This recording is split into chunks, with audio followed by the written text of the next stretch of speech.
Afrospace TV, Africa to the world. Soon, hours will turn into minutes and into seconds that will snowball into the eventual days slated for the 2023 general elections. Nigeria has 36 states divided into 4 regions, namely East, West, North, and South, where candidates emanate from to steer the country's affairs, dubbed Africa's most populous nation. To this end, the development agenda for Western Nigeria, which is a non-partisan commission jointly owned by all 6 Yoruba states for the region's security and socio-economic development, organized a forum to ascertain plans of the candidates for the Yoruba region, ranging from restructuring, women inclusion in national affairs, economy, stable power facility, to mineral resources development for the candidates of the political parties for the 2023 presidential election, including Atiku Abubakar of the People's Democratic Party, Bola Tinubu of the All Progressives Congress, Sowore of the African Action Congress, Kola Abiola of the People's Redemption Party, Rabiu Kwankwaso of the Nigeria People's Party, Adebayo of the Social Democratic Party, and Peter Obi of the Labour Party. Although convenient dates could not be obtained for the candidates of the APC and Labour Party by the Southwest Development Stakeholders Forum (S.W.D.S.F), much was demanded on critical sectors of the economy. The venue of the event was the prestigious hall on Liberty Road, Ibadan, the Oyo State capital, with son of Moshood Abiola Kashimawo, that was widely acclaimed winner of the June 12,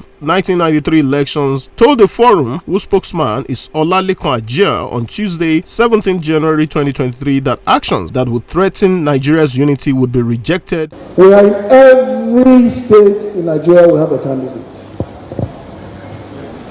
So, we don't have any legacy issues. What we are coming to do is to create governance for the future. What we are coming to do is to be held accountable, and it's all about accountable governance. Stake in the system, but to make sure we can mentor the next set of leaders, politicians for governance, by showing them why and how it can be done.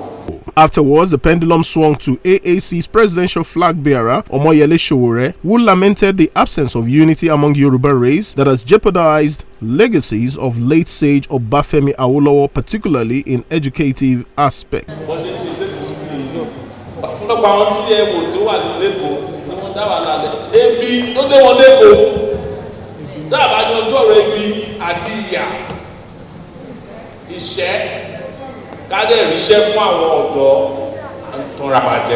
While expressing his fitness, Nigeria's former president Atiku Abubakar, running under the platform of the PDP, promised to restructure the country if elected into power, and granting tax waiver to a private company to construct a rail transport system from Ibadan to Ogbomoso aimed at boosting economy at all levels. While promising to implement restructuring that simply means devolution of power, the PDP's flag bearer recalled participating in a successful presidential administration that was private sector driven, asserting that only the private sector can birth prosperity and create employment opportunities for youth. I understand one of the key issues agitating your minds as a forum, and in fact the entire Southwest region, is the issue of restructuring.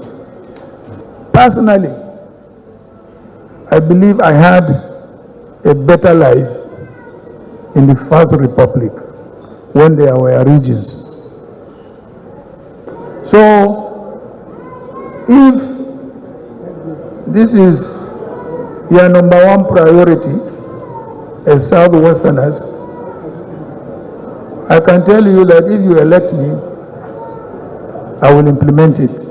So I have gone far ahead than any other candidate today running for president as far as the issue of restructuring for devolution of power. The Social Democratic Party's candidate Adebayo promised to address insecurity issues, develop infrastructure, and also deploy resources at his disposal to create wealth and job opportunities for his people. So what we are doing, and I have laid down in Yoruba language the history of Nigeria and the role of Yoruba in it, even the role of my own family in it. If time permits, I will give it to us. So I know where we are coming from. I know the rain that is beating us. I know where we are now, and I know where we are going. So I'll take your question that we must abolish poverty in this country. We must live in secure environment. We must be the vanguard of development as it was in the Awolowo days, and we must surpass that because we have more talent. In Yoruba land today, there can be less than 2,000 Awolowos. So we have more people skilled, trained, willing to develop, and we need to have our place in Nigeria so that we don't look like people who are kidnapped inside Nigeria. We are there voluntarily and we will do our best. Although the clock has begun ticking for INEC's activities to ensure the conduct of credible polls, but as we report, the electoral future appears bleak as candidates of other political parties could not attend the forum over sudden political upturn. Afrospace TV, Africa to the world.